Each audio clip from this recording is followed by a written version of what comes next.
আগে থেকে যদি কোনো প্ল্যান করা হয় তাহলে দেখা যাচ্ছে যে সেই জায়গায় সহজে কখনো যাওয়াই যায় না।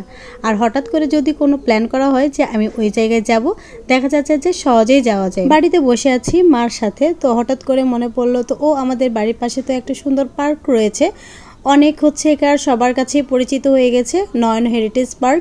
খুবই সুন্দর একটা পার্ক, মনোরম পরিবেশ। এখানে বাচ্চারা খুব সুন্দরভাবে খেলাধুলা করতে পারবে এবং ছোটাছুটি করতে পারবে। গ্রামের মধ্যে এত সুন্দর একটা পার্ক হয়েছে, আপনারা নিজ চোখে না দেখলে আসলে এটা বুঝতে পারবেন না যে পার্কটা কত সুন্দর।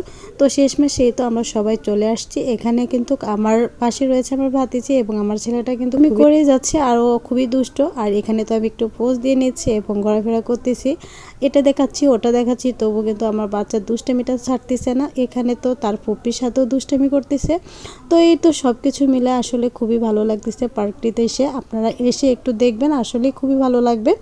বিশেষ করে যারা বাচ্চাদের চাচ্ছেন যে গ্রামের মধ্যে কোথাও একটা পার্কের মধ্যে নিয়ে গেলে বাচ্চারা খুব ভালো একটা জায়গা পাবে, দেখবে এবং ভালো লাগবে। এখানে সব ধরনের খেলনাপাতি আছে বাচ্চাদের জন্য।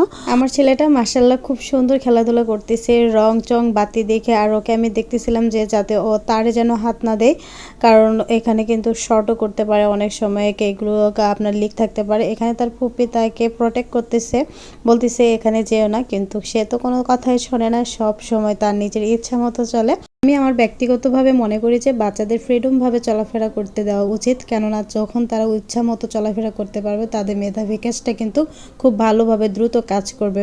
তো সবাই মিলে কিন্তু এখানে সেলফি উঠাচ্ছি। আমার ছেলেটা তার মামার কোলে আছে, তার মামার কোলে বেশ সুন্দরভাবেই রয়েছে, কোনো জ্বালা যন্ত্রণা করতেছে না, তাকে বিরক্ত করতেছে না, বেশ সুন্দরভাবে তার কোলে রয়েছে। আর এখানে তো আমরা মজা করতেছি তাদের সাথে সাথে। এখানে কি শুধু বাচ্চারাই মজা করবে না, এখানে বড়দের জন্য কিছু বিশেষ বিশেষ জায়গা রয়েছে যেখানে আপনারাও সুন্দর একটা সময় কাটাতে পারবেন, ভালো মেমোরিজ রাখতে পারবেন। তো সেই জন্য কিছু একটু মেমোরিজ রাখার জন্য একটু ভিডিও করে নিচ্ছে, যাতে আমার এই মেমোরিজটা থেকে যায়। আমি যখন ফ্রি থাকবো তখন এই ভিডিওগুলো দেখব।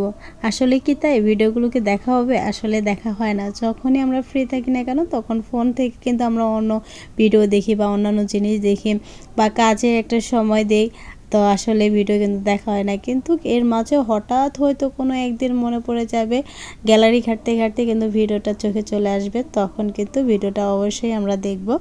তো এখানে কিন্তু আমার ছেলেটা মাঠের মধ্যে কিন্তু খুব খেলাধুলা করতেছে, আর তাকে রাখা খুবই খুবই আসলে খুবই জুলুম হয়ে যাচ্ছিল। কিভাবে রাখবো, তার ফুপি তাকে নিয়ে এখানে বসেছিল, অনেক মজা করতেছিল, আর ও এখান থেকে ওখানে চেয়ার এলোমেলো করতেছিল। আর পাশে কিছু ছেলেরা গান গাচ্ছিল, সেখানে যাওয়ার জন্য খুবই বিরক্ত করতেছিল।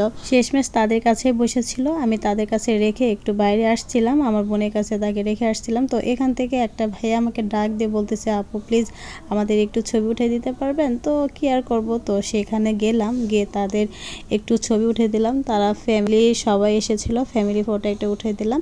তো তারা অনেক খুশি। তো এই পর্যন্ত সবাই ভালো থাকবেন, সুস্থ থাকবেন, আল্লাহ হাফেজ।